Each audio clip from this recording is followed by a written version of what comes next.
Oke,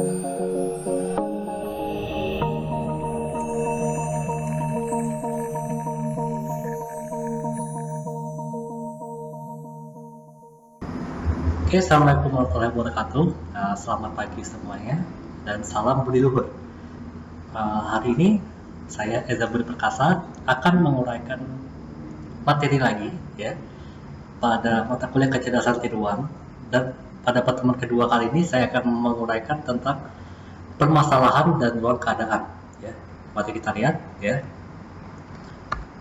Jadi sistem yang menggunakan AI itu akan mencoba untuk memberikan output berupa solusi dari suatu masalah. Ya.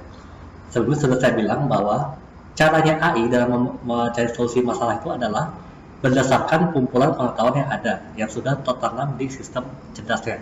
Ya. Ada 4 hal yang perlu dipertimbangkan dalam pencarian solusi ini. Yang pertama, ia harus mampu mendefinisikan masalah dengan tepat. Ya. Kemudian yang kedua, harus juga mampu menganalisis masalah tersebut serta mencari teknik penyelesaian masalah yang sesuai. Ya, jadi harus tepat. Setiap masalah itu teknik penyelesaiannya berbeda-beda. Lalu yang ketiga, merepresentasikan pengetahuan yang baru dari solusi tadi, ya, untuk digunakan sebagai masalah ke masalah selanjutnya. Ya. Yang keempat, baru kita memilih teknik penyelesaian masalah yang terbaik. Ya. Nah, tahap pertama itu pendefinisian atau pendeskripsian masalah. Ya. Jadi tahap-tahapnya yang pertama, mendefinisikan suatu ruang keadaan, kemudian menetapkan satu atau lebih keadaan awal, yang ketiga, menetapkan satu atau lebih tujuan, dan yang keempat, menetapkan kumpulan aturan. Ya. Jadi AI itu tidak bisa bekerja kalau tidak ada aturan atau rules-nya. Ya. Pasti ada namanya aturan atau rules. Nah, yang pertama yang akan saya bahas adalah tentang graf keadaan. Ini terdiri dari node-node atau simpul yang menunjukkan keadaan. Ya. Di mana setiap node itu dihubungkan menggunakan busur yang diberi panah. Nah, contohnya seperti ini. Ya. Jadi masalah keadaan awalnya adalah M, lalu ditelusuri hingga mencapai tujuannya yaitu T. Ya. Nah, di sini 4, 5, 3 dan seterusnya ini adalah bobot ya, namanya bobot. Nanti kalian akan pelajari di DAA tentang graf ya.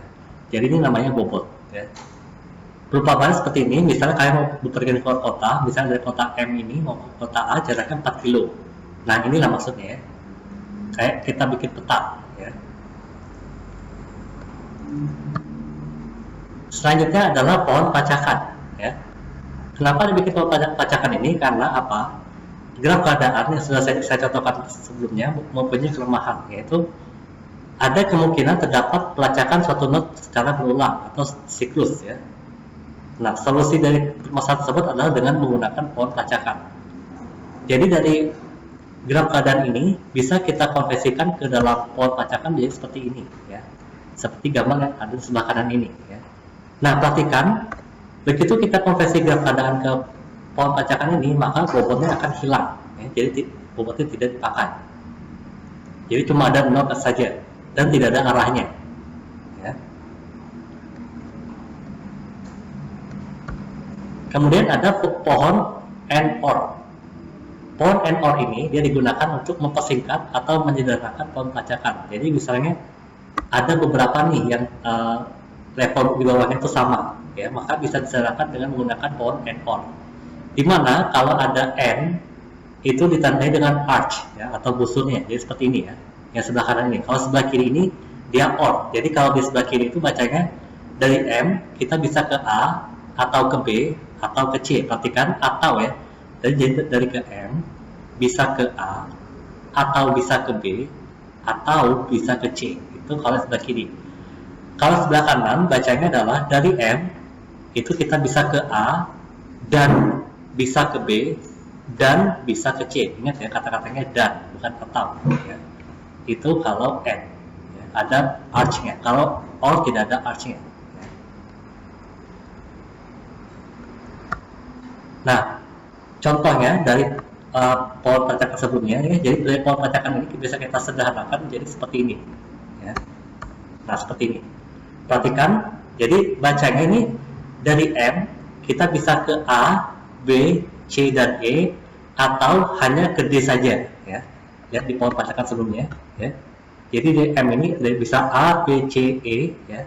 Jadi ini disatukan menjadi N saja cukup, ya. Atau hanya D saja, ya, itu maksudnya. Nah, kemudian dari E kita bisa ke F atau G. Maaf, kita bisa ke F dan G atau I dan J atau H atau langsung ke T, ya. Itu maksudnya. Sedangkan dari H itu bisa langsung ke T, ya, kayak gitu. Lalu dari D bisa ke I dan J atau bisa ke C dan E, ya, itu bacanya. Kemudian dari E itu tadi sama seperti tadi, ya, bisa ke F dan G atau I dan J atau H atau langsung T, dan dari H bisa ke T. Nah, itu cara bacanya seperti itu, ya.